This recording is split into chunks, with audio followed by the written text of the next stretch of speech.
Hoy vamos a hablar acerca de la fe que obra en favor de otros.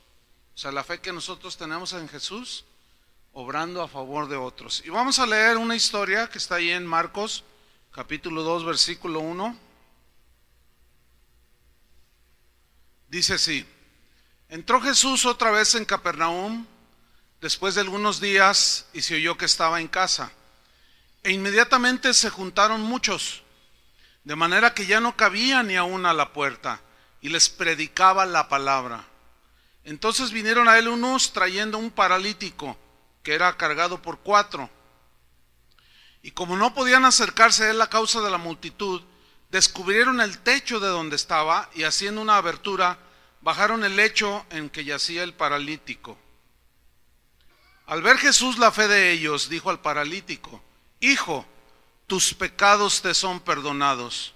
Estaban ahí sentados algunos de los escribas, los cuales cavilaban en sus corazones: ¿por qué habla este así?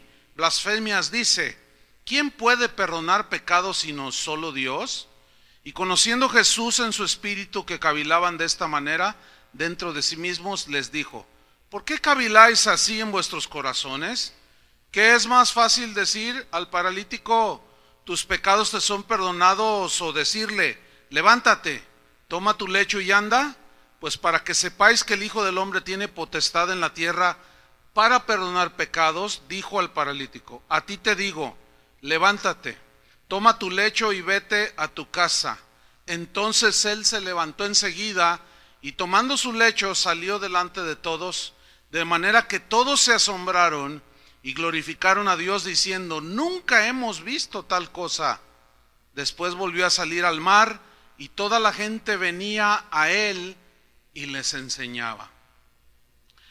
Aquí vemos una historia maravillosa de lo que la fe puede obrar en favor de otros, de la fe que se despoja de estar pidiendo en determinados momentos, de estar pidiendo solo para uno mismo, sino usarla para el beneficio de otros.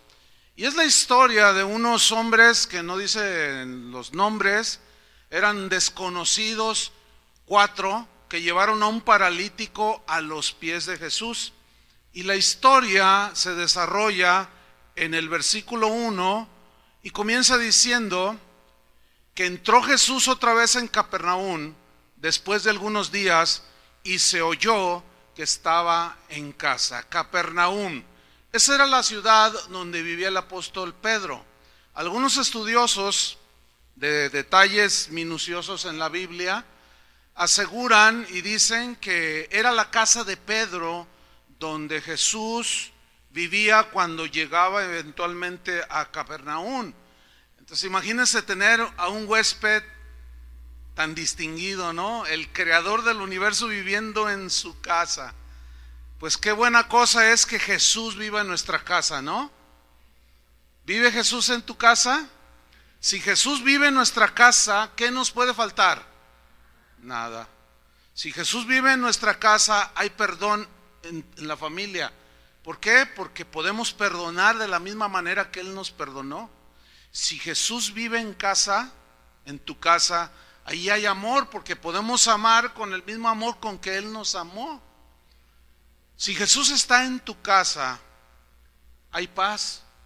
En medio de la turbulencia de los tiempos finales que estamos viviendo, si Jesús está en tu casa, puede haber paz. Y cuando hay situaciones en la familia, pues de la manera que Cristo nos perdonó, de esa manera perdonamos. De la manera en que Cristo fue misericordioso, nosotros tenemos misericordia y podemos tener paz los unos con los otros. Si Jesús está en tu casa, hay provisión. David dijo acerca de esto: el Señor es mi pastor y nada me faltará. La pregunta es: ¿Jesús vive en tu casa? Tú puedes decir: bueno, Jesús vive en mi corazón. Sí, obviamente, pero también se vale preguntar: ¿Jesús es un huésped continuo allí en tu casa? ¿Vive en tu hogar? ¿Se respira la atmósfera de amor, de paz y de perdón? Eso significa que Jesús está ahí.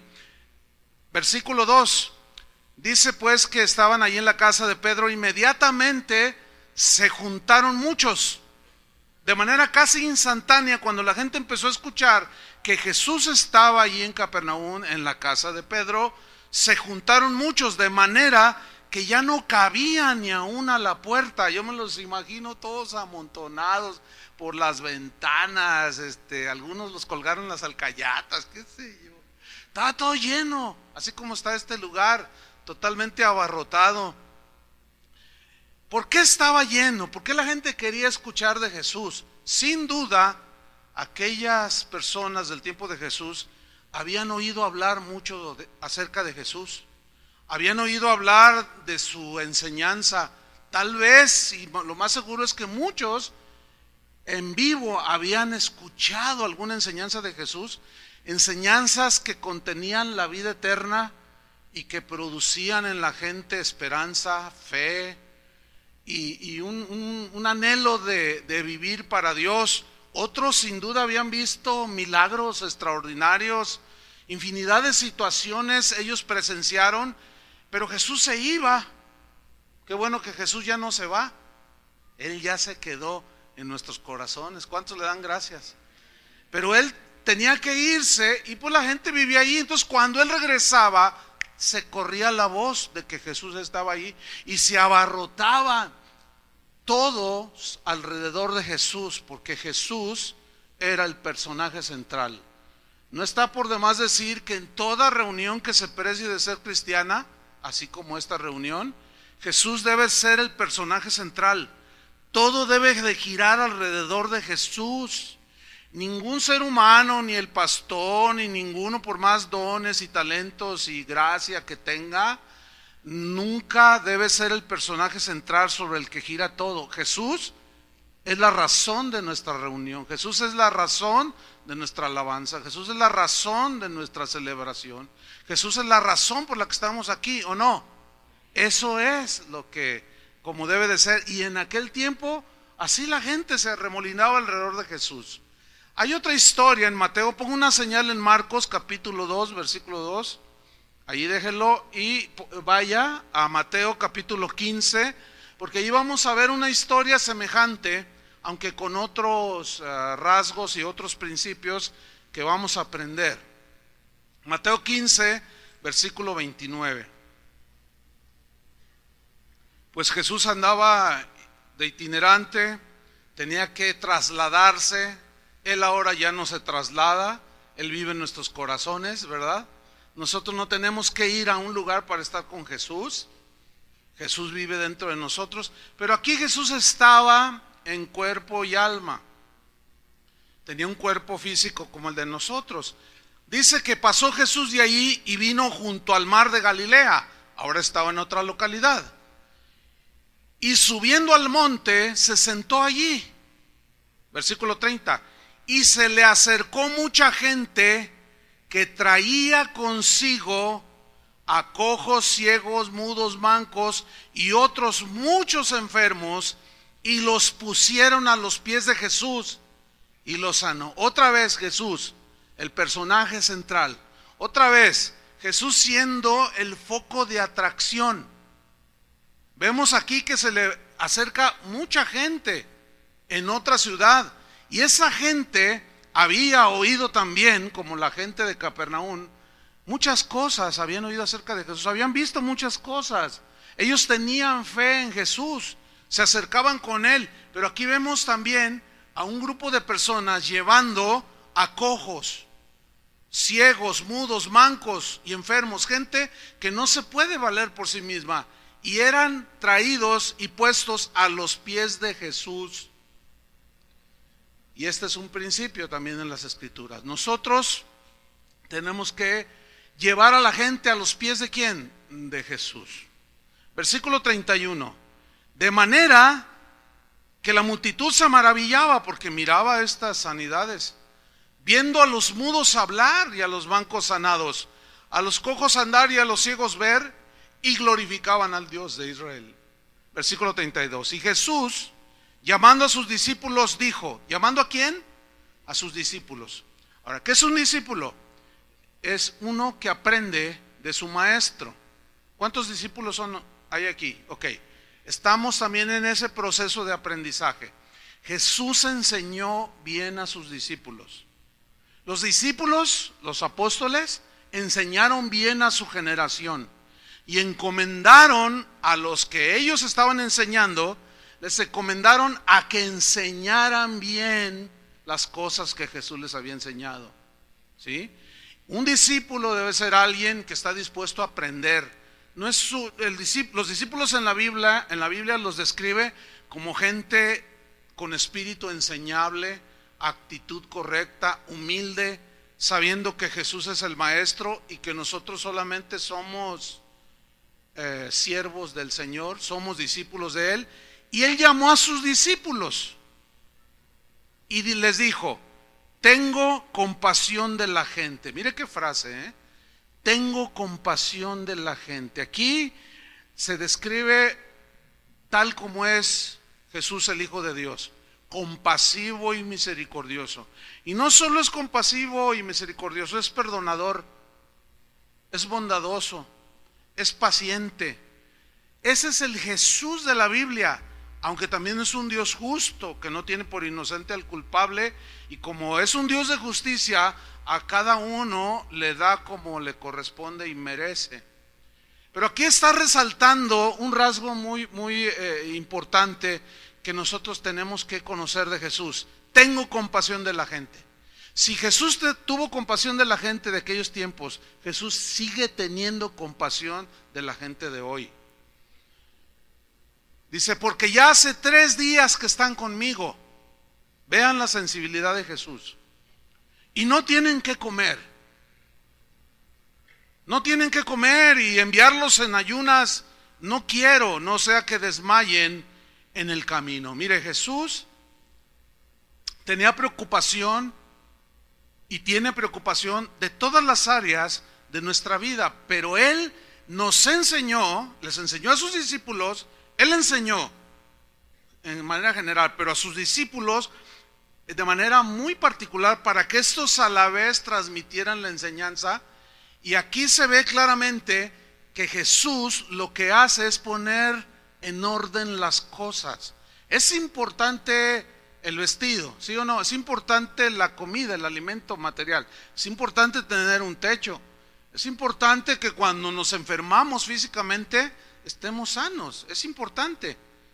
Entonces Jesús pone ese cuidado y compasivamente dice: no puedo enviarlos así sin haber comido. Entonces sus discípulos le dijeron: ¿de dónde tenemos nosotros tantos panes en el desierto para saciar a una multitud tan grande? Jesús les dijo: ¿cuántos panes tenéis? Y ellos dijeron: 7. Ellos eran 12, ni siquiera uno para cada uno. Tenemos 7, dice, y unos pocos pececillos. Y mandó a la multitud que se recostase en tierra. Y tomando los 7 panes y los peces, dio gracias, los partió y dio a sus discípulos. Fíjate la enseñanza, Él hizo el milagro y luego le pone en las manos de los discípulos el milagro. Y luego dice: ahora ustedes repártanlo. ¿Por qué Jesús no lo hizo personalmente? Porque estaba enseñando a sus discípulos. Y los discípulos lo dieron a la multitud. O sea, no se quedaron con la bendición. ¿A cuántos Dios ha bendecido el Señor? ¿A cuántos de ustedes ha bendecido el Señor? Tenemos que compartir y dar de gracia lo que hemos recibido de gracia. Y comieron todos, dice, y se saciaron. O sea que volvieron a pedir. Y hay un poquito más, sí, hay un poquito más. Y se saciaron y recogieron lo que sobró de los pedazos, 7 canastas llenas. Sobreabundó la provisión de Jesús. Y eran los que habían comido 4,000 hombres, sin contar las mujeres y los niños. Los estudiosos de detalles como estos aseguran que aproximadamente el número de personas era entre 15,000 a 20,000 personas. Darles de comer milagrosamente. Dios sigue haciendo milagros. Nunca se me olvida en la iglesia donde estábamos creciendo donde nacimos en el Evangelio y estábamos aprendiendo los primeros pasos de la vida cristiana de una señora que se convirtió y tenía 4 hijas. El marido no estaba convertido en ese tiempo y el marido era jugador profesional, pero no de fútbol, sino en los casinos, o sea, de baraja, de apuestas y todo eso.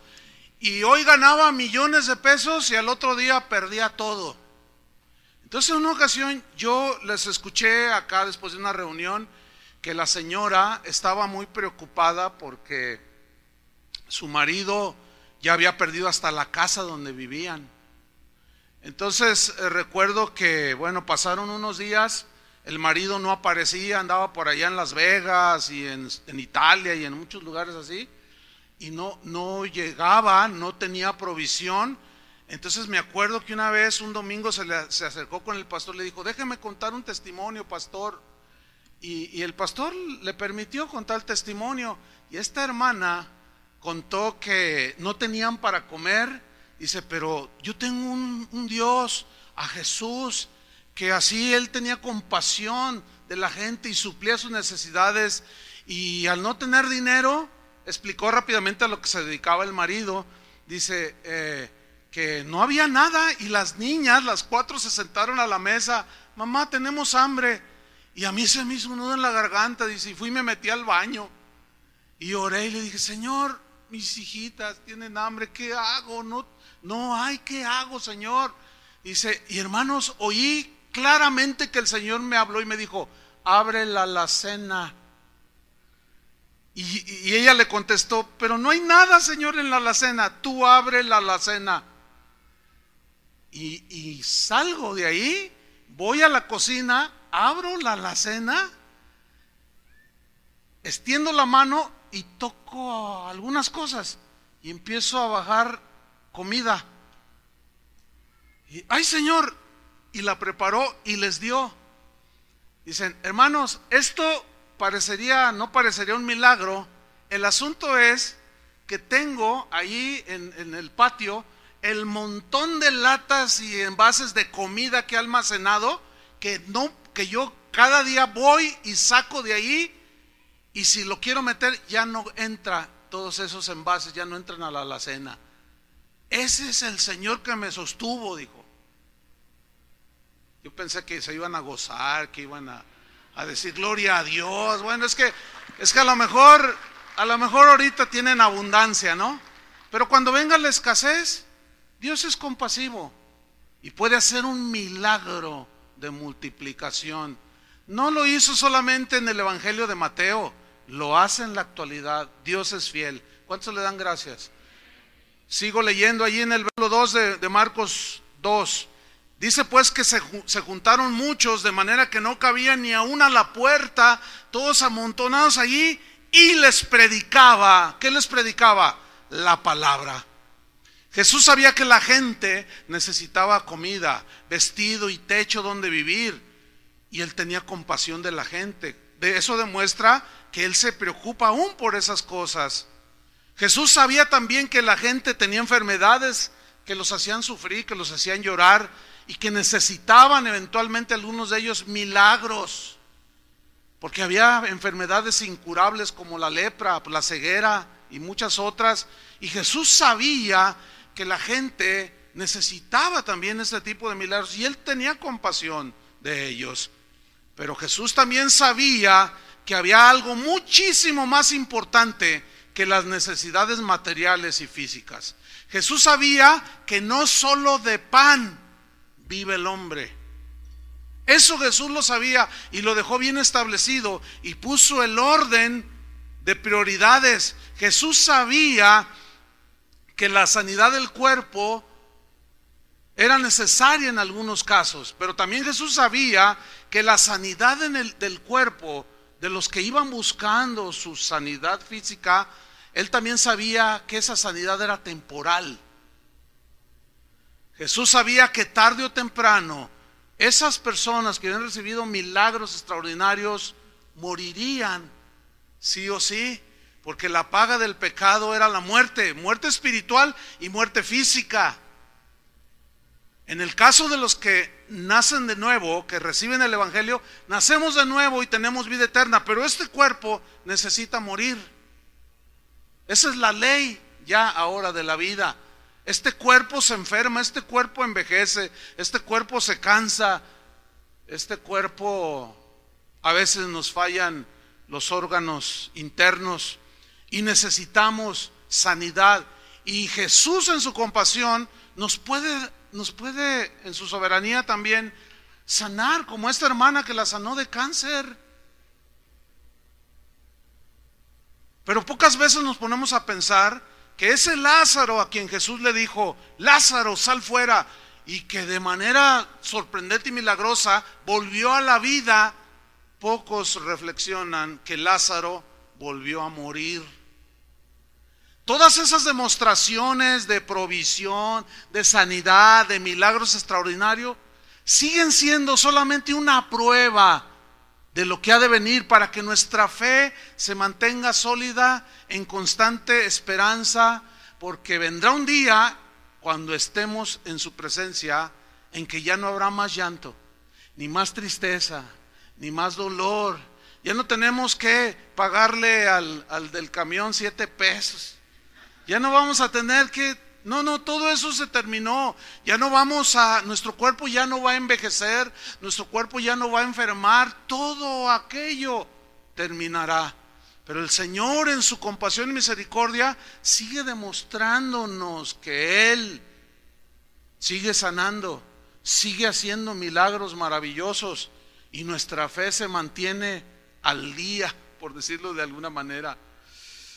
Había pues algo más importante que el alimento y el vestido, el techo y la sanidad del cuerpo. Y eso más importante era la salvación de sus almas, la salvación de la condenación del infierno.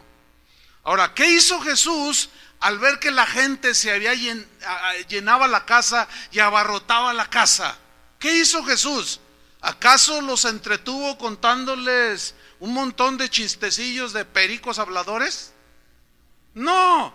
¿O acaso dijo, ay, mira, qué bueno, está llena la casa, les voy a hacer un concierto con los Tucanes de Capernaum?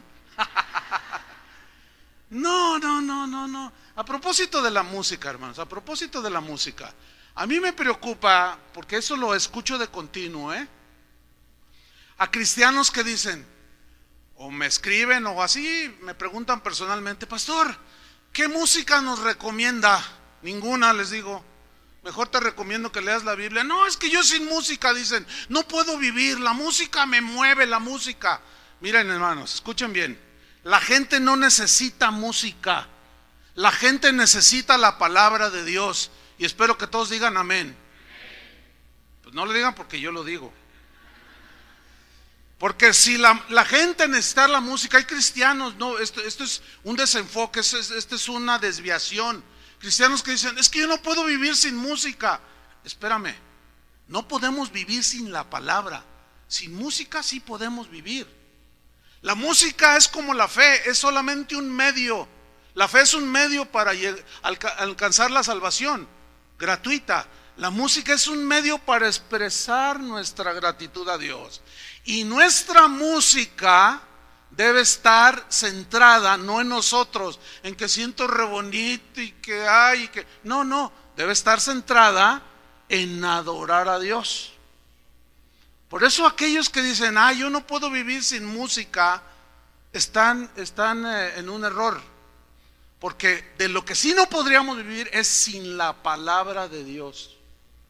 Pero música, se ha desvirtuado la música. Hoy se produce la música en cantidades industriales y hoy la música llamada cristiana, entre comillas, se ha secularizado tanto, que las empresas no cristianas han puesto sus ojos en la música cristiana. Sony y un montón de empresas transnacionales, y ahora ellos ofrecen contratos a los cristianos para que graben y canten, y ellos venden la música. Pero analizas la música y es pura música sensual la gran mayoría. Muy pocas se enfocan en realmente glorificar a Dios. Todo es, ay, qué bonito siento, y que hazle así, que no sé qué, y que bla, bla, bla. Y no. Aún fíjate, nuestra música, a mí me gusta la música, pero yo sí puedo vivir sin la música, pero sin la palabra de Dios y sin Jesús no puedo. ¿O no? A mí me gusta mucho, aquí tenemos música, pero entendemos que la música no es en primera instancia para nuestro deleite, aunque la disfrutamos, ¿verdad que sí? No, en primera instancia es como el orden que Jesús está dando aquí de la comida, el vestido. Cuando Jesús les dijo, vean las aves del cielo, vean las flores del campo, cómo Dios las vistió. Los paganos buscan todas estas cosas, pero ustedes no, ustedes busquen primeramente el reino de Dios y su justicia. O sea, ahí pone el orden como debe de ser. Y ese es el orden que debemos de tener. Primero las cosas espirituales. Fe usada para la obtención de las cosas espirituales en primera instancia. Y en segunda instancia, para el vestido, el techo y la comida. Ese es el orden. Pero hoy, en el cristianismo de hoy, está volteado de cabeza. La fe se usa y la palabra de Dios se usa para la obtención de las cosas terrenales. Igualmente la música, hermanos, tiene su lugar dentro de la iglesia, tiene su lugar dentro de la vida de un cristiano, pero nunca será para deleitarnos nosotros primero, sino para que por medio de la música, como David, que era un músico, ¿sí?, expresar por medio de la música toda la adoración, toda la gratitud, toda la acción de gracias. Por eso entendemos que los cantos en una congregación deben de girar no alrededor de nosotros, de mis gustos. Como una señora en aquel pasillo dijo una vez, ella iba por aquel pasillo, ay, dice, hoy no me gustó la alabanza. Qué bueno, porque no era para usted, era para el Señor. Si a usted no le gustó, eso es intrascendente. ¿Se fijan cómo la gente llega y dice, ay, me gustó, no me gustó? Es que no es para nosotros la alabanza es para Él. Puede haber un derroche de talento artístico y musical y no tener nada de espiritualidad. ¿Entienden? Entonces, ¿qué es lo que ve Dios? ¿Qué es lo que Dios ve? El corazón.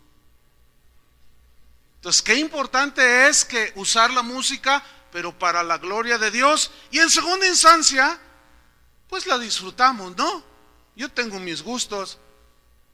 Me dijo una vez un hermano, oye, tú, ¿cuánto desde que te conozco oyes esta música?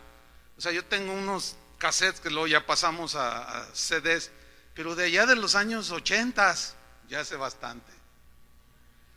Sí, ¿por qué siempre escuchas esa música?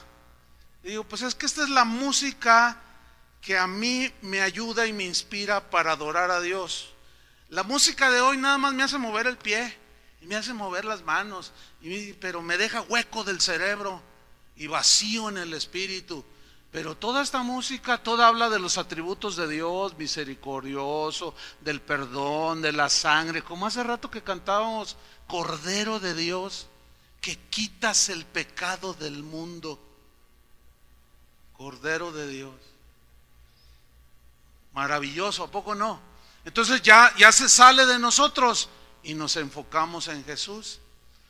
Entonces, Jesús ubica todas las cosas y podemos concluir que la gente no necesita música, sino necesita la palabra de Dios. Si la gente necesitara la música, Dios hubiera enviado a un músico, pero no mandó a un músico, mandó a un predicador, a un salvador que traía un mensaje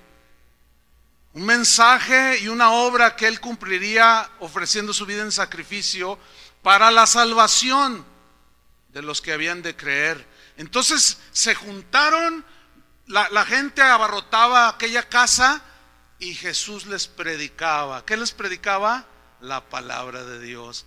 Esta enseñanza, los discípulos ahí estaban, la captaron perfectamente los discípulos de ese tiempo. Pablo fue un hombre que captó perfectamente este principio.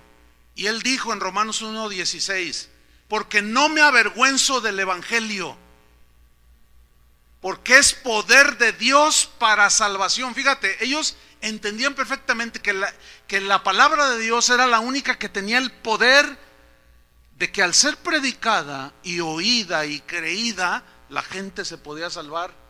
Dice, no me avergüenzo del evangelio. Esta frase, no me avergüenzo, tenía que ver con el mensaje de un Dios, Jesús, o del Dios que desea venir, del Hijo de Dios que desea venir del Padre Celestial, del Padre de las luces, y que era un Dios que había muerto en la cruz, que lo habían matado. Era un mensaje totalmente contrario al mensaje o a los dioses paganos que tenía la gente de aquel tiempo. Todos los dioses griegos, todos los dioses romanos eran dioses triunfadores y de éxitos, que reinaban, gobernaban y eran majestuosos. Entonces viene uno que dice que era el rey de reyes y lo escupen y no levanta la mano, y lo bofetean y no hace nada, y finalmente lo crucifican y lo matan en una cruz, y luego se agarran predicando, cuando la gente de aquel tiempo ya decía, ¡ay, qué Dios tan ridículo! Y eso le provocaba vergüenza a algunos. Por eso el día de hoy sigue el mismo asunto. No quieren hablar del que murió en la cruz. Hablan de un Jesús que se parece más a Napoleón, ¿sí?, sentado en su caballo blanco, que se parece más a los grandes empresarios de este siglo, que un Jesús humilde que vino a dar un mensaje de salvación, y les avergüenza el mensaje, y lo diluyen, y lo tuercen, porque les avergüenza, y no quieren decirlo tal y como es. Pero Pablo no era así, él era un verdadero apóstol. Dijo, no me avergüenzo del evangelio, porque yo sé que es el poder de Dios para salvación a todo aquel que cree, al judío primeramente y también al griego. Porque en el evangelio, dijo, la justicia de Dios, o que Dios justifica y perdona al que cree, se revela por fe y para fe, como está escrito, mas el justo por la fe vivirá. Entonces lo más importante de la fe que viene cuando oímos el evangelio es la obtención de la salvación. Eso es lo más importante, y no solamente la obtención de las cosas materiales. No, podemos usarlo para los dos propósitos, pero en el orden. Espero me esté explicando, ¿sí? Porque la gente se enfermaba y Jesús miraba que necesitaban sanidad, tenían fe, se acercaban a él y los sanaba. Jesús tuvo compasión, 3 días de ayuno, y dijo, no los puedo enviar así. Jesús tenía cuidado, pero vino a ordenar las cosas. Espero estén entendiendo el orden de las cosas. Usamos la fe, ¿sí?, en primera instancia para obtener las cosas espirituales. Busca primero el reino de Dios y su justicia, o sea, todas las cosas de Dios, todo lo que tiene que ver con la fidelidad, la santidad, todo lo que tiene que ver con el Señor. Busca primero el reino de Dios y su justicia, y todas las demás cosas serán añadidas. ¿Ven que Dios sí tiene cuidado también? Pero en el orden debido. Y los apóstoles lo entendieron y así lo predicaron. Por ejemplo, Pedro dijo en la primera carta que él escribió, en el capítulo 1, versículo 23, dijo así: hemos renacido, dice, o vueltos a nacer. Fíjate qué tremendo está esto. Nacimos de nuevo, no de simiente corruptible, sino de incorruptible, por la palabra de Dios que vive y permanece para siempre. Él conocía también el poder del evangelio. Jesús sabía el poder que tenía la palabra, por eso la predicaba. Por eso Pablo le animó a Timoteo. Timoteo, predica la palabra a tiempo y fuera de tiempo, porque es la única que puede dar el verdadero consuelo, el verdadero aliento, la verdadera esperanza, la verdadera salvación. Y sí, también suple nuestras necesidades, y eventualmente también puede Dios hace milagros y de sanidad física, por supuesto. Porque toda carne, sigue diciendo Pedro, porque toda carne es como hierba, o semejante a la hierba. ¿Cómo es la hierba? Sigue diciendo, toda la gloria del hombre, o sea, todos sus logros terrenales, son como flor de la hierba. La hierba se seca y la flor se cae. La hierba se seca y la flor se cae.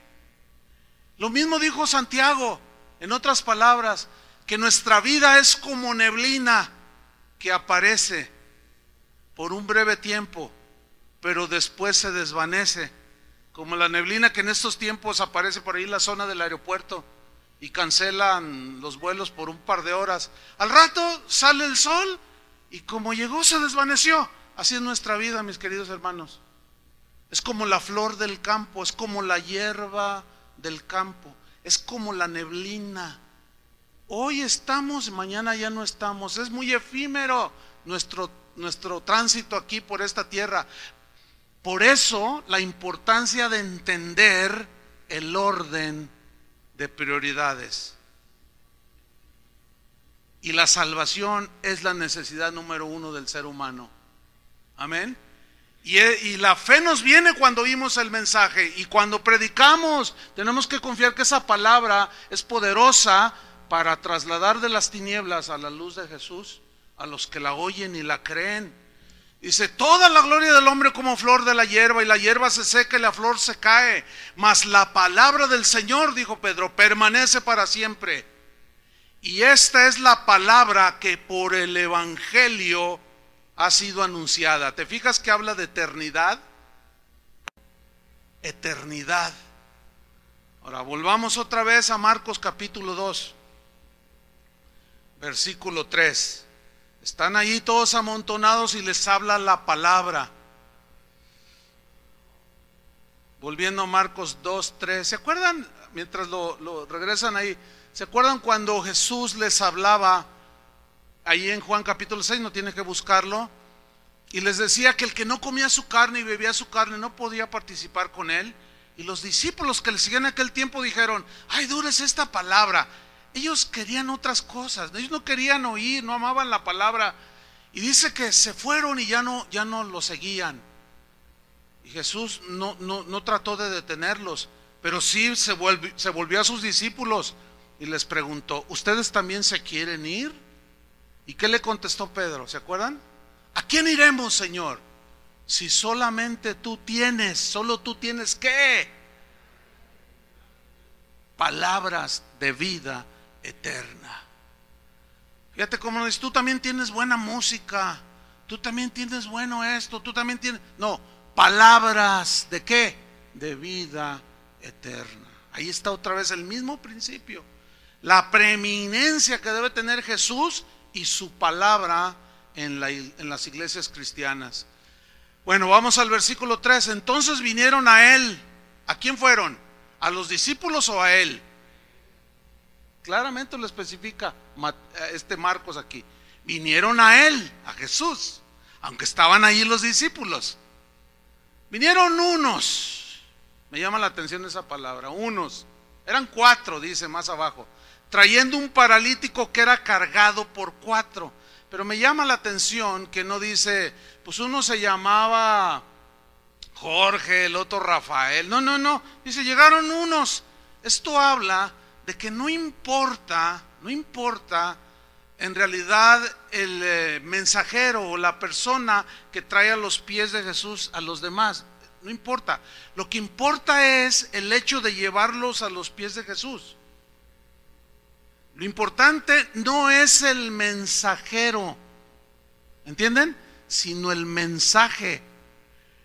El asunto es que el día de hoy para muchos cristianoides, pues son cristianos así como desfigurados. El día de hoy les es más importante la fama del predicador que el mensaje que predica el carismático predicador. A ellos no les importa lo que el predicador famoso y carismático diga. A ellos les importa lo que haga para divertirlos, para motivarlos. A ellos no les importa el mensaje, les importa el mensajero. Y aquí no está por demás volver a insistir en este punto, porque resalta solo que nosotros tenemos que no fijarnos en el mensajero, sino en el mensaje. Hace años había un misionero aquí que ahora es, junto con su esposa, son los pastores de una de las casas de oración en los Estados Unidos, allá en el estado de Colorado. Randy, no sé cuántos lo recuerden. Él estaba aprendiendo español cuando él estuvo aquí. De hecho, él construyó esta plataforma cuando ya hace más de 20 años, o sea que la hizo bien. Era muy buen carpintero, pero él estaba aprendiendo el idioma, no hablaba muy bien el español. Entonces, claramente yo me acuerdo, estábamos en el otro local, el Señor me dijo, invita a Randy a que comparta. El misionero y pues conocedor de la palabra, pero su manera de comunicar, pues el idioma, en fin, cuando él empezó a hablar, era difícil. Entonces yo estaba ahí sentado y nos mirábamos así, ¿no? Y él decía, hermanos, Cristo murió por ustedes, Cristo, y difícilmente, yo dije, ay Señor, no, pues hasta que aprenda bien español, lo voy a volver a invitar. El asunto es que, ¿qué creen? Cuando ya termina de dar su mensaje, dice, hermanos, yo quisiera hacer un llamado para aquellos que Dios haya tocado y que crean al evangelio que he predicado. Pasen al frente los que crean y quieran entregar sus vidas al Señor, y que el Señor, en arrepentimiento, ustedes vengan a los pies del Señor y el Señor les perdone sus pecados. Y miren, nos quedamos así, y que empieza a pasar la gente llorando, pero y nosotros nos quedamos sorprendidos, hermanos. No, Dios nos dio una lección. Y el otro día mi esposa me estaba acordando, hace 3 días, dice, oye, ¿te acuerdas cuando este Randy predicó que ni se le entendía? O sea, acostumbrados a escuchar más bien en el idioma, no podía, difícilmente, no, hermanos, miren, se llenó ahí el frente y la gente llorando, ay, soy pecador, y nosotros sorprendidísimos. Eso comprueba que el mensaje es lo importante, no el mensajero. Pero hoy se ha invertido las cosas. Hoy, hasta el otro día me mandaban un video de una supuesta predicadora que decía que alguien que estuviera lisiado o que estuviera con algún defecto en su cuerpo no podía subirse a un púlpito para predicar por la pésima imagen que enviaba a los demás. Fíjate nomás, cada aberración. Esta gente no conoce al Señor, no lee la palabra de Dios, donde extraemos todos estos principios.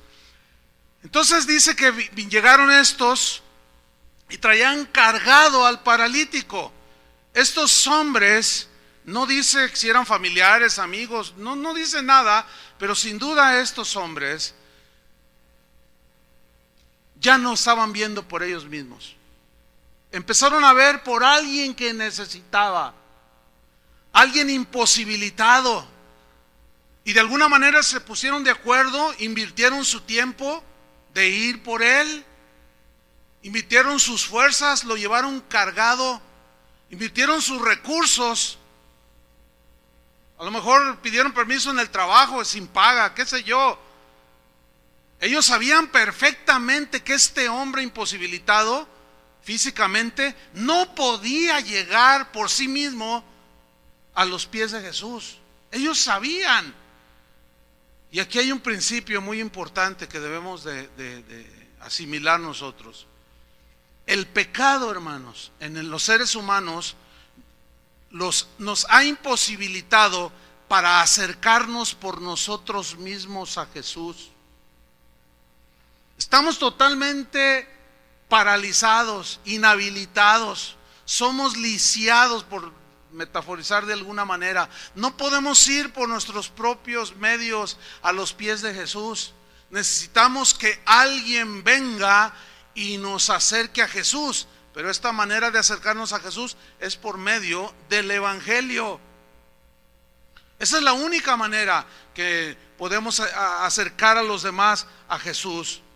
Por eso es que necesitamos invertir nuestro tiempo, nuestras fuerzas y nuestros recursos para ir y presentarles, hablarles del Evangelio. Porque ¿cómo creerán sin haber quien les predique? ¿Cómo invocarán a aquel en el cual no han creído si no hay quien les predique? ¿Y cómo predicarán si no fueran enviados?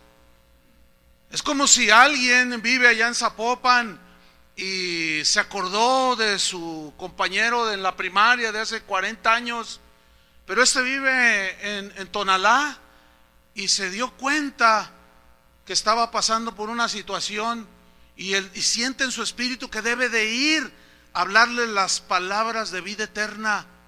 Bueno, para trasladarse de Zapopan a Tonalá, inviertes tiempo, ¿sí o no? Inviertes tus fuerzas y también inviertes tus recursos, ya sea pagando gasolina o pagando 3, 4 camiones, qué sé yo. Y esto nos habla pues de que ya no, este es otro aspecto de la fe, porque les vamos y les presentamos en aquel que nosotros sabemos que es el único que le puede dar esperanza. ¿Me explico? Que es el único que les puede dar la salvación, que es el único que eventualmente les puede dar, hacer un milagro. Y tenemos que hacerlo de buena gana y de gracia.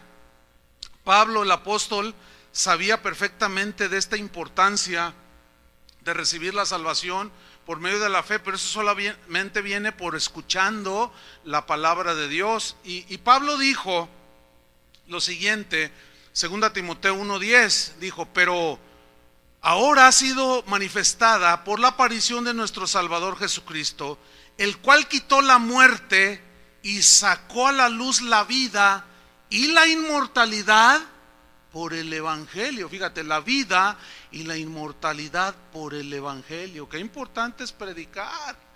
Y qué importante es que cuando nosotros llevemos allí a la gente, o queramos el bien para ellos, los llevemos a los pies de Jesús.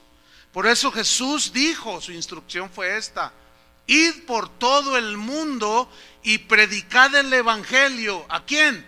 A toda criatura. Eso significa sin distinción de color de piel, sin distinción de raza, sin distinción de posición social ni económica, sin distinción. Todo mundo está perdido en sus delitos y pecados, necesitan salvación. Vayan por todo el mundo, tráiganlos, acérquenlos a mí por el Evangelio. Vayan y prediquen el Evangelio. El que creyere será salvo, el que no creyere será condenado. Pero a mí me llama la atención que dice: vayan y prediquen a toda criatura, a todo ser humano. Y ahí implica sin distinción de ningún tipo. Nunca se me olvidará, una vez termino de predicar, se me acerca un hombre bien risueño, bien afable, muy amable: pastor, gusto de saludarlo. Dice, mire, me llamo así, fulano tal, no me acuerdo su nombre, no soy muy bueno para recordarlos, pero me dice: quiero pedirle un favor, ¿puedo asistir a su congregación? Yo le dije: claro, por supuesto, pues aquí entran pues los que quieren, es un lugar público.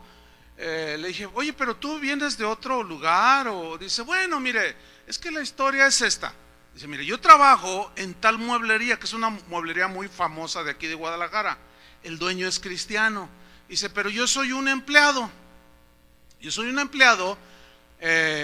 Soy ebanista y trabajo ahí en la madera y todo. Y mi patrón se convirtió a Cristo. Pero pues me di cuenta, se me pasó un detalle.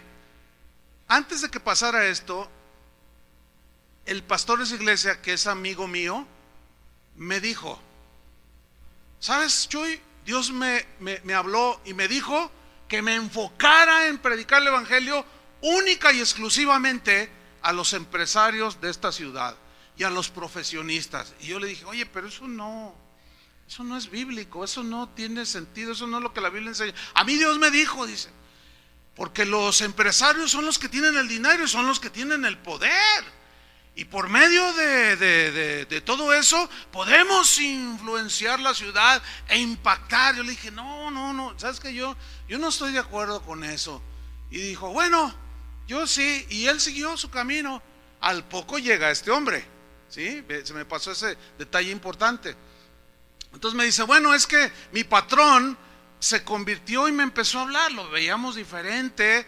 Y dijimos, algo le pasó. Entonces yo le pregunté y me empezó a compartir el evangelio. Y Dios tocó mi corazón. Creí el mensaje del evangelio. Entonces yo le dije a mi patrón, me dice él, invíteme allí donde usted va. Y él titubeó y dijo, bueno, lo que pasa, bueno, está bien el domingo. Dice, pues yo llegué en el 623, un camioncito, ¿verdad? Y cuando ya llego al lugar, no hombre, el estacionamiento. Dice, mira, puros BMW, puros Mercedes-Benz, pues puros empresarios ricos y profesionistas, ¿no? Entonces yo esperé allí al patrón, ya llegó y entramos juntos. Y pues sí, bien bonita la alabanza, pero cuando vamos entrando, dice, nos encontramos el que ahora sé que es el pastor. Dice, y me miró así, no, yo me sentí un poco incómodo. Y cuando termina la alabanza, dice el pastor, dice, antes de seguir con nuestra reunión, quiero decir algo. Esta congregación es única y exclusivamente para gente profesionista, para empresarios. Si usted no entra en este estándar, usted no puede ser miembro de esta congregación, porque esa es la visión que Dios nos dio, dijo. Y si yo me sentí un poco mal, me dice, pero fíjese qué cosa, no se ofendió, yo no lo miraba ofendido. Dice, pero me sentí incómodo y mi patrón nada más me dijo, ay, pues yo no entiendo eso, pero pues es el pastor y así dice que es. Ok, cuando termina, abordamos al pastor. Entonces mi patrón me presenta y dice, ¿sabes? Tú no puedes venir aquí, pero te voy a aconsejar y te voy a dar una dirección donde agarran de todo.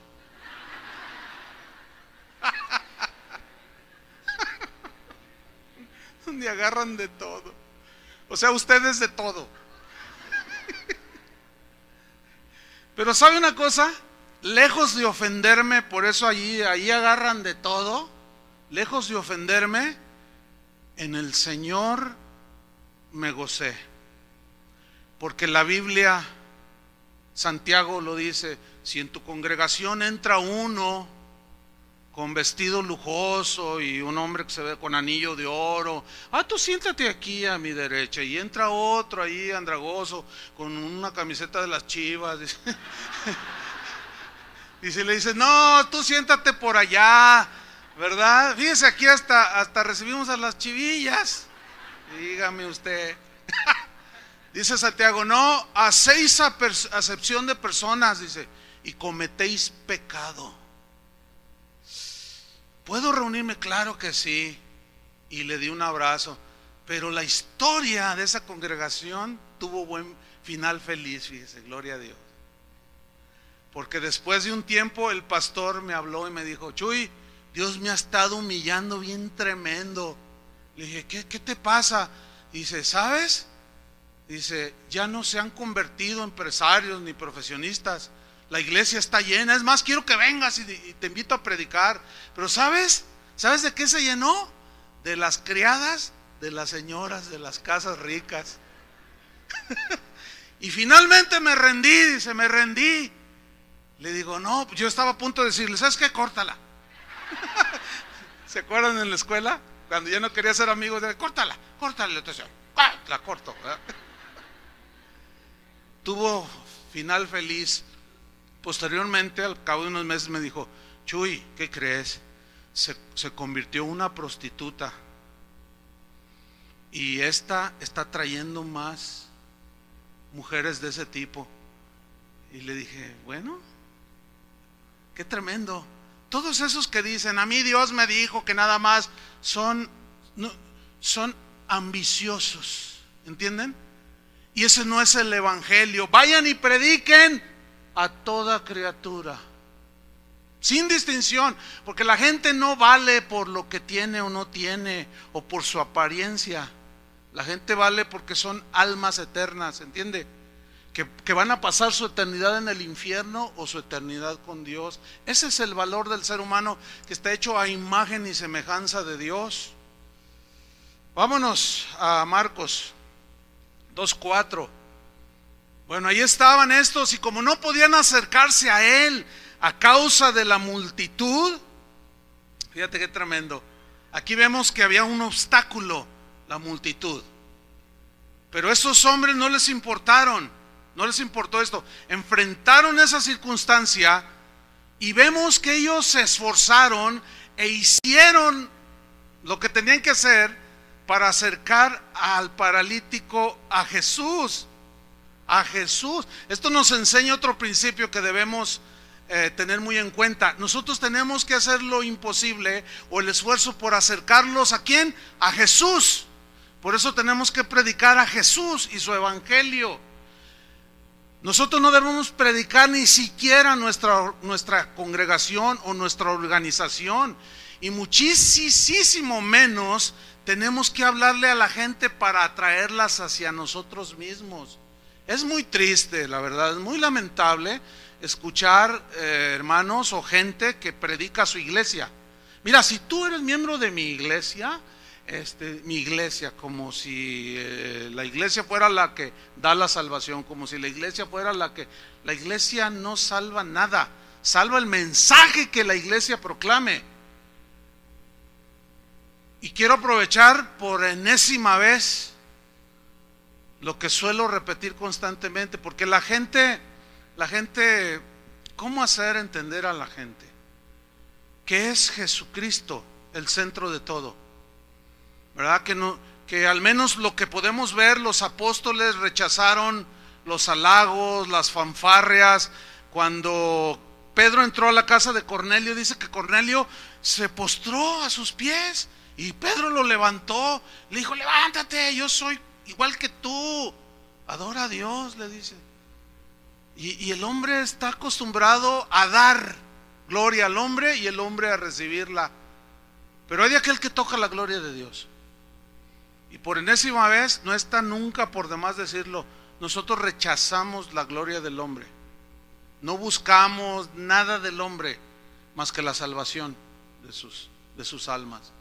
Pero la gente, fíjense, cuando visito otros lugares, llega gente y dicen: pastor, estos los he contado 20,000 veces, ahí va 20,001, a ver si ahora sí entienden, que va a ser muy difícil porque así es la naturaleza humana. Pero pastor, mire, yo sé que a usted no le gustan los halagos, ya sé que usted, de todas maneras se lo voy a decir, a veces quisiera tener un guante como el del Canelo y darles un canelazo.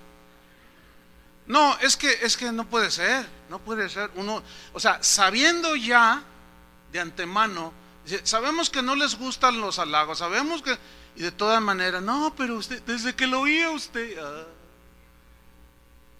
ya, la verdad, hay veces que yo ya ni les digo nada, porque ya saben y aún así y siguen con sus inclinaciones. No, hermanos, hay que madurar, ¿sí? Ustedes, bueno, yo les hablo a ustedes que son de aquí, de casa, ¿no? A los de allá, pues que sus pastores les enseñen, ¿no? Y si escuchan esto, pues por favor, ¿verdad? Agarren la onda. ¿Y la gloria para quién es? Para el Señor. Entonces vemos aquí, vamos ahí otra vez a la historia. Dice que como no podían acercarse a él a causa de la multitud, dice el versículo 4, descubrieron el techo de donde estaba y haciendo una abertura bajaron el lecho en que yacía el paralítico. Ahora yo quiero que usted se imagine un poquito. Jesús está toda abarrotada la casa, Jesús les está enseñando la palabra y de repente justo enfrente de él empiezan a caer basurillas y de pronto empiezan a bajar a un paralítico. Bueno, pensemos un poco en el paralítico, pero también hay que pensar en los que hicieron el esfuerzo. ¿Cómo lo treparon? ¿Sí?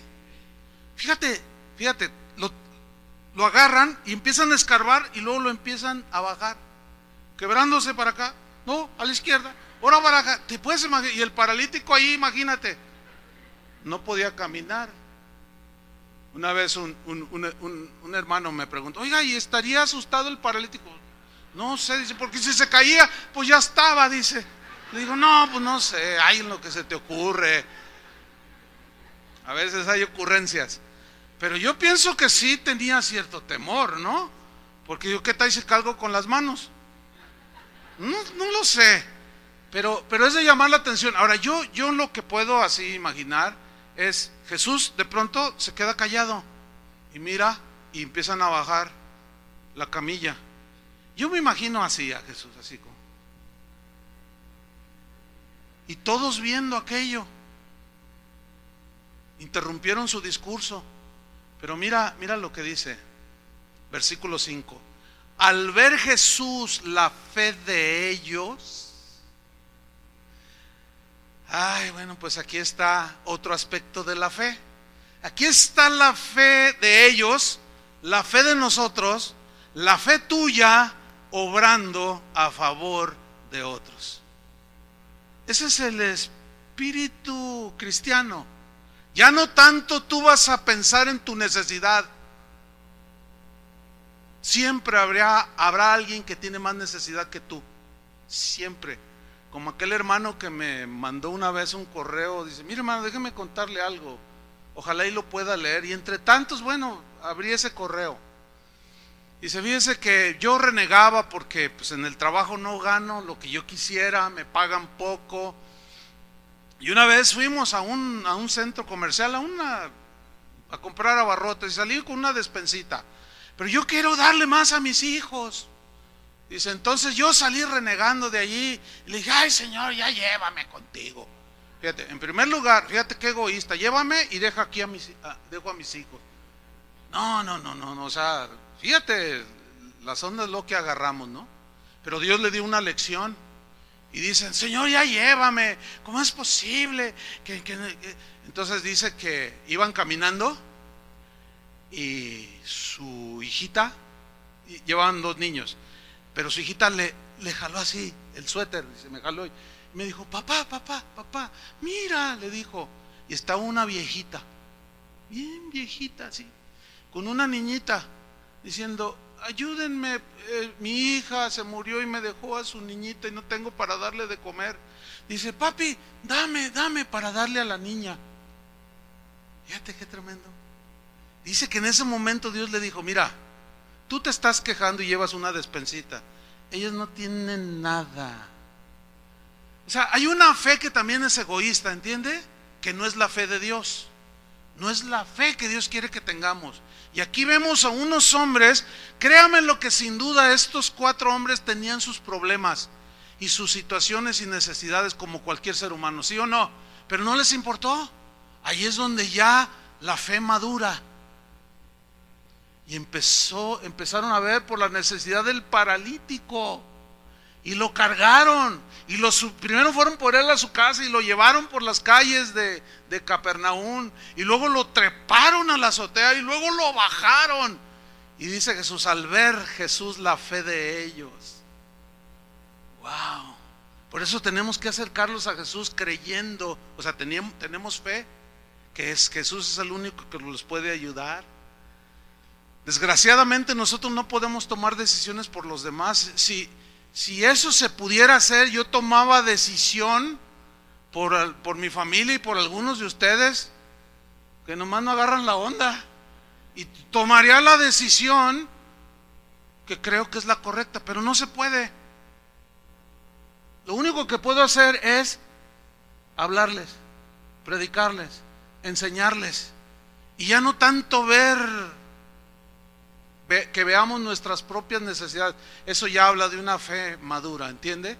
Que ya sale y busca el bien de los demás, que ya no es egoísta, que no piensa en uno. Entonces dice Jesús, al ver Jesús la fe de ellos. Ahora Jesús obviamente percibió que la fe de ellos era en Jesús, que él era el único que podía ayudarlo y que se lo traían a sus pies. La fe de ellos no salvaban al paralítico, ¿verdad que no? Fue Jesús en quien ellos pusieron su fe, sabiendo que era el único que podía salvarlo y sanarlo. Ellos solo lo llevaron a los pies de Jesús, quien le dijo al paralítico, fíjate lo que le dijo, ya estaba ahí en el piso. ¿Qué le dijo en el versículo 5? Hijo. Wow, hijo. ¿Qué palabra? Mira, no es lo mismo que alguien le diga a Dios Padre, porque cualquiera le dice a Dios Padre, no es lo mismo a que Dios te diga a ti hijo. Porque uno puede disimular y uno puede aparentar, ay, Dios mi Padre. ¿Han oído? Ay, nuestro Padre Dios, dicen. ¿Y cuál? No es su Padre. Nomás es un cliché, es una expresión que la gente tiene. Pero es muy distinto cuando Dios te dice hijo.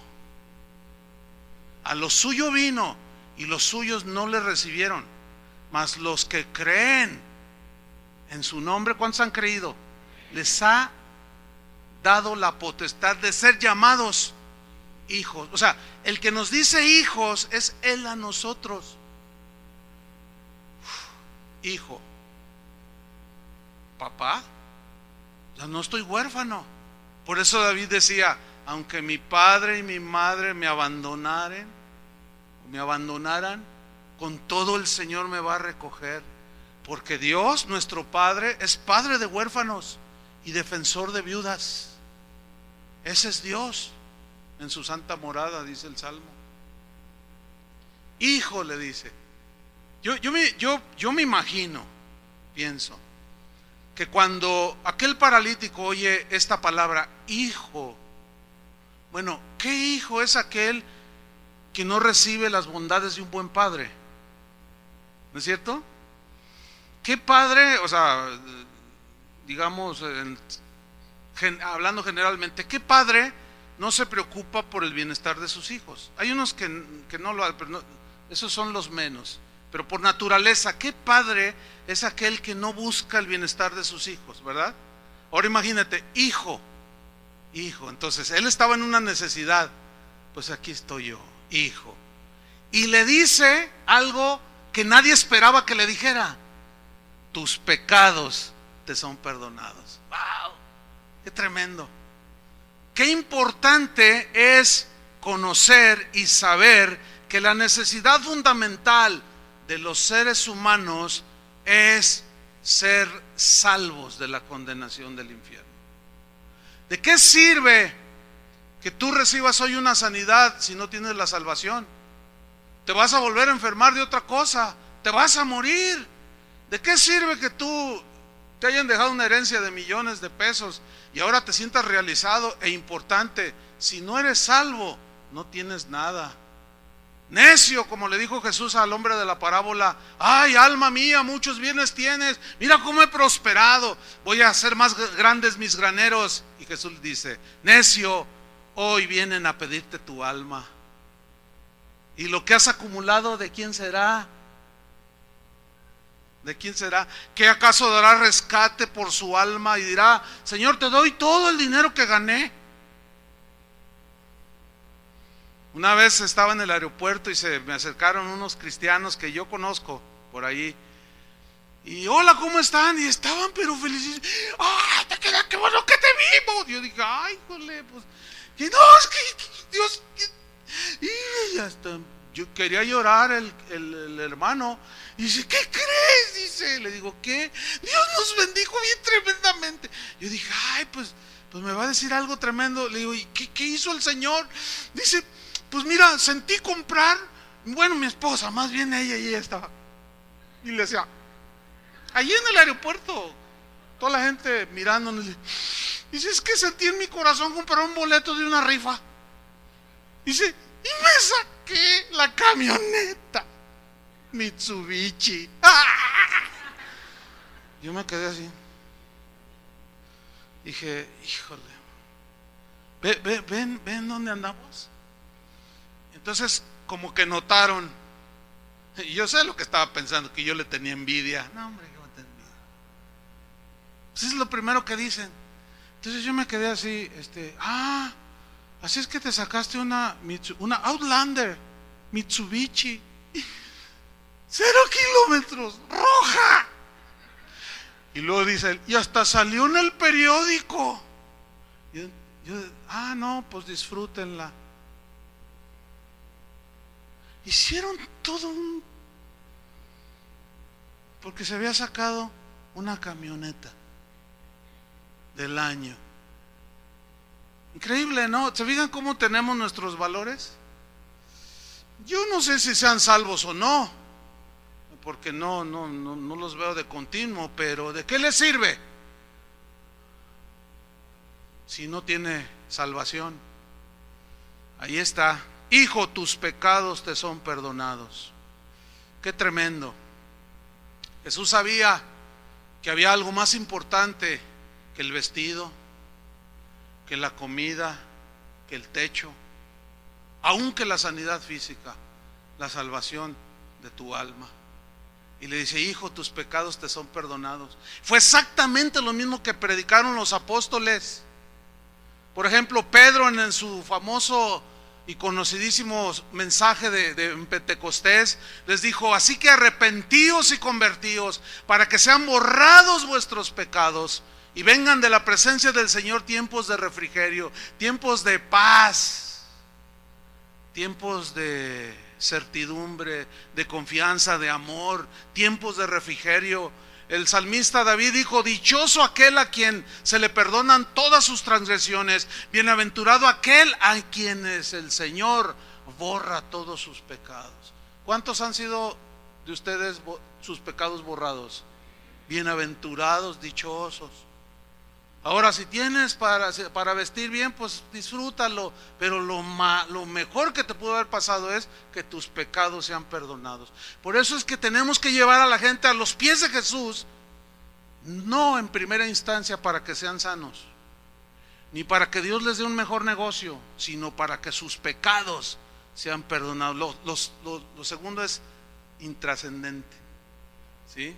Y terminamos volviendo ahí al versículo 6 de Marcos 2.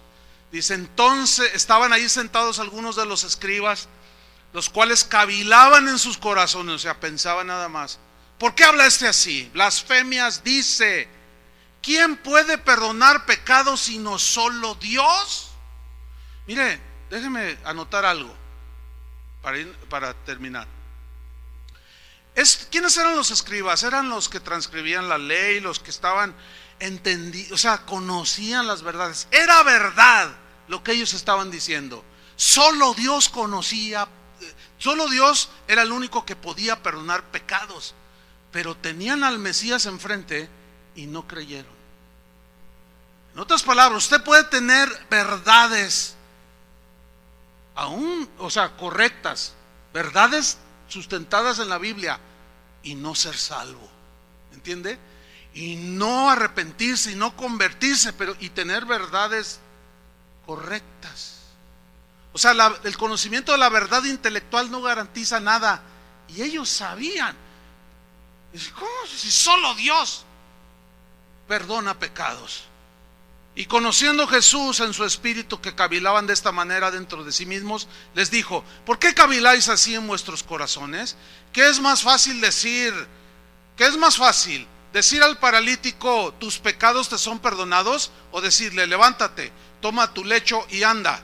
Pues para que sepáis que el Hijo del Hombre tiene potestad en la tierra para perdonar pecados. En otras palabras, ¿qué está diciendo Jesús? Soy Dios, el Verbo encarnado. Ustedes conocen la verdad que solo Dios puede perdonar pecados. Pues yo, para que se enteren, le dijo al paralítico, toma tu lecho y vete. Con toda la autoridad. Allí Jesús afirmando y confirmando que Él es Dios, hermanos. Asegurando que es el único que puede perdonar pecados. Alguien me preguntó, no hace mucho, hace unos días. Me dice, oiga pastor, dice, mire, pues yo no conozco ninguna iglesia cristiana. Yo veo ahí el internet, es que yo estaba buscando algo y no sé cómo, y empecé a escuchar de ahí, usted es un pastor de una iglesia cristiana. Dice, pero yo le quiero hacer una pregunta. Y así me lo dijo con una inocencia y sencillez. Me dijo, ¿usted puede perdonar pecados? No, no soy Dios. Dice, bueno, es que a donde yo voy, el ministro me absuelve de mis pecados y dice, yo te perdono. Yo le dije, nada más piensa en esto, un pecador que hace los mismos pecados, ¿con qué autoridad moral puede perdonar pecados? Si solo Dios puede perdonar pecados, solo Dios puede perdonar pecados. Y le dijo, levántate, toma tu lecho y vete a tu casa. Entonces él se levantó enseguida. ¡Wow! ¡Qué tremendo! Y tomando su lecho salió delante de todos, de manera que todos se asombraron y glorificaron a Dios, diciendo, nunca hemos visto tal cosa. Versículo 13 y final.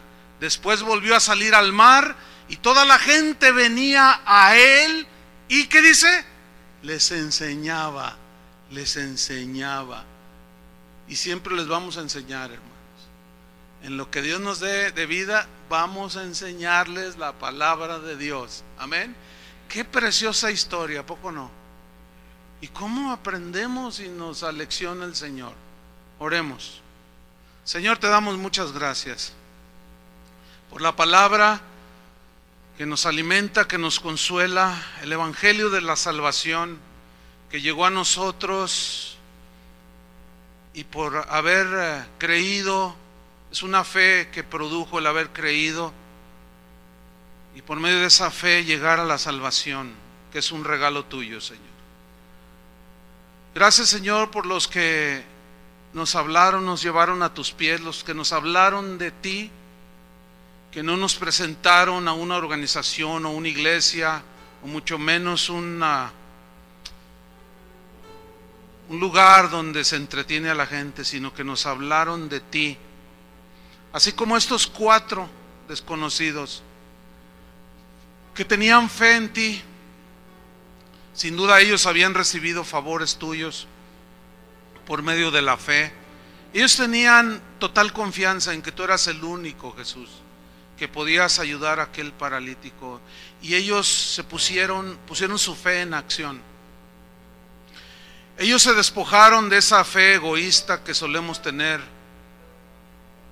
para pedir solamente por nosotros, para nosotros. Y empezaron a ver la necesidad de otros. Y miraron a este paralítico que no podía por sus propios medios acercarse a ti. Pero invirtiendo sus fuerzas, sus recursos, su tiempo, lo cargaron y lo llevaron a tus pies. Señor,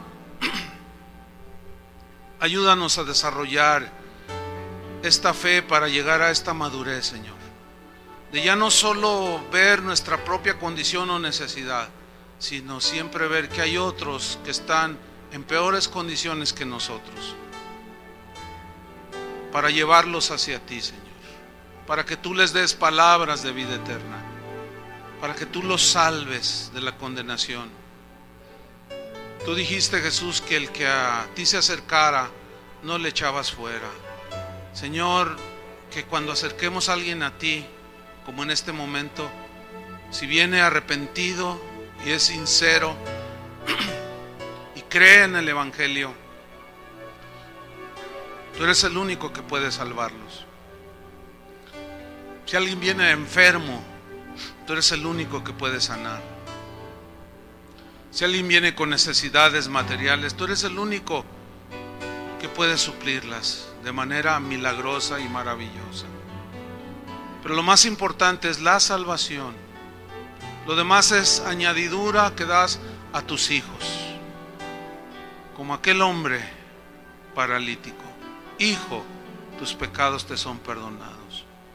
Y después de haber sido perdonado, lo sanaste. Y esos episodios y esas cosas que siguen sucediendo, milagros maravillosos, son sucesos para mostrarnos a nosotros lo que nos espera en la eternidad. Eterna sanidad, salvación eterna, ya no habrá necesidad, ya no habrá llanto, ya no habrá dolor, ya no habrá tristeza.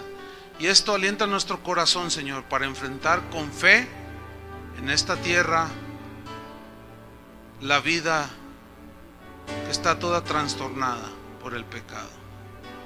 En el nombre de Jesucristo te damos las gracias, Señor, por enseñarnos. Amén. Que Dios les bendiga, hermanos.